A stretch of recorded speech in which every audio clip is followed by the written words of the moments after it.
Sonic, the heart of your system.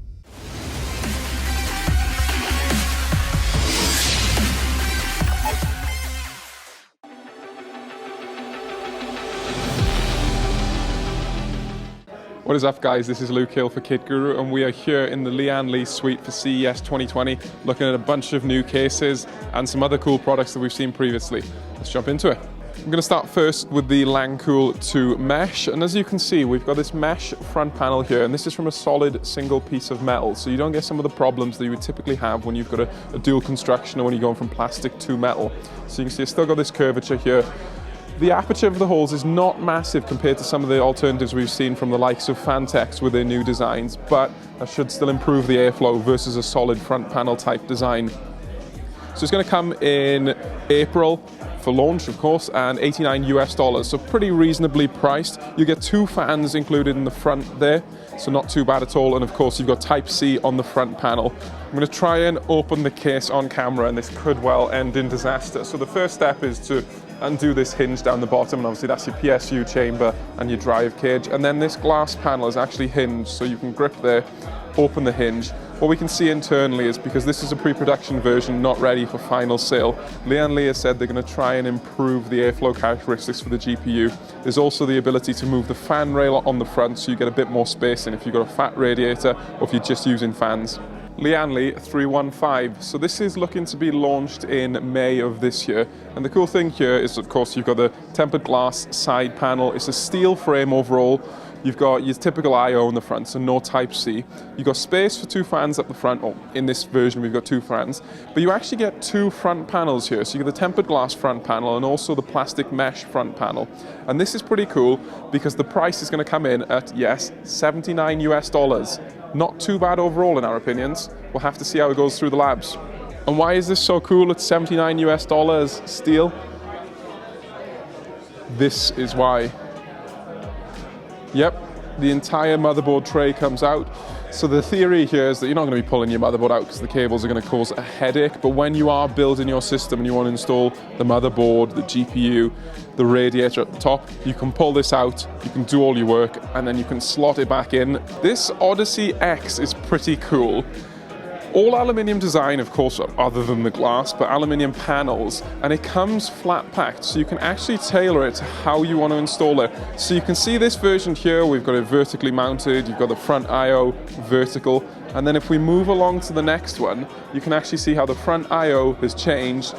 The design is fundamentally different, so instead of getting the curved glass and curved via 2 flat panels, not curved via curved, so to speak, you can get the flat glass panels, you can put it together, and they look distinctly dissimilar. Even though these are using the same panels, the same glass, it is fundamentally the same. This is going to come in at $399 US, so certainly a pretty penny for the luxury of aluminium and the unique glass design, but maybe that takes your fancy. Very quick update on here because we've seen it previously at MITX, so now they are borderline ready for launch to the market. I mean, the design is finalized, but the Uni Fan will be in shop soon. So of course this is the, not good for one-handed, I'm going to put the mic down, but you can unclip the fans and they disconnect from each other.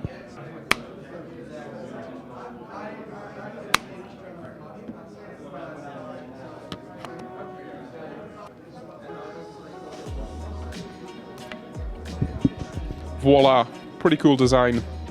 The RGB is software controlled, so we've got this software here. Funny enough, the fan mode has got a spelling mistake, so I'll jump across from that. And Leo's probably going to go ballistic when I change this to bright white. No, I'm just kidding. I'm going to go to yellow. Apply to all. There you go. So you've got software control. I actually like the styling of the frame, to be honest. This is the update to the Strimmer RGB cables, because who doesn't want RGB cables? What we can see here is now we've got, depending on which variant, you get around about 80 to 120 LEDs, and they're now silicone, so they actually bend very, very well, and that's really important, especially for the 24 pin. As you can see in this system, you can have a bunch of different colors because it's RGB, but you can also have a bunch of different styles, speeds. It's pretty cool. I'm gonna try and press a button here and hope I don't break anything. Haha, there you go.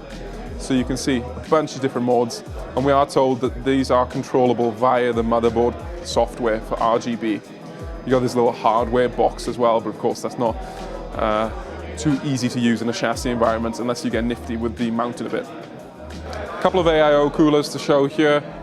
So this is going to be relatively budget, about 109 for the 240, a little bit more expensive, but not too bad for the 360. One of the key things here is that if you don't like the Lian Li logo, you can install this magnetic cover, so you can keep the style in the way you want, and you can also turn the logo depending on how you mount the pump bracket in your system. It's a 90-degree click, so you don't get full 360-degree granularity like we saw from Thermaltake, but you can cover the badge, unlike we saw from Thermaltake. Lian Li O11D Mini. Other than the aluminium top panel, which feels pretty good, and glass on the side, the rest of it is steel. But what's special about this case is that it can be configured specifically to take 3 different motherboard sizings and therefore system sizings. So of course you can install whichever motherboard you want in an ATX case, but here Lian Li includes the brackets specifically to switch between ATX, micro ATX or mini ITX. This is pretty cool if you want to go with a smaller motherboard, so you get more room for liquid cooling in the top, or if you want to mount hard drives or mod the system. We're going to roll around the back and show you how this is done. What we can see when we go around the back is that the parts have been moved around. So here we've got a micro ATX system, we've got a relevant number of PCIe slots, and in theory we can have a thick rad with a bunch of fans up top. And if we move along, we can see the ATX version with the full complement of PCIe slots, fans only in the top, so you're not going to be putting a radiator up here like you will with the other backplate versions, but that might suit your fancy there. Pretty cool indeed. Power supply wise, you want to be installing an SFX unit. You have to install an SFX unit, and the reason I point this out is because when you look at the case from the front, it's actually really difficult to see where the power supply installs. But the Lian Li rep showed us that the side panel pulls off, so basically there's an extra bit of space where your motherboard tray curves out a little bit and you can sneakily fit a small SFX power supply in there. Of course, SFX is pretty powerful these days. So price wise, you're looking at $90 to $100 with no fans included. And the cool thing at this price point is that you get the screen in the front. So that screen is wired up to an internal temperature sensor. The mounting location is still TBC, but you will be able to see the internal temperatures of your system when it's running, and that's pretty cool in my opinion. Allows you to see how you can improve your cooling performance. I've been Luke Hill for Kit Guru here in the Lian Li suite in CES 2020, checking out the cool new products. Let us know what you think in the comment section down below. Which thing are you most excited about? Give us a like, subscribe if you like this video. Check out our website, kitguru.net, and buy a cool t-shirt. See you next time round.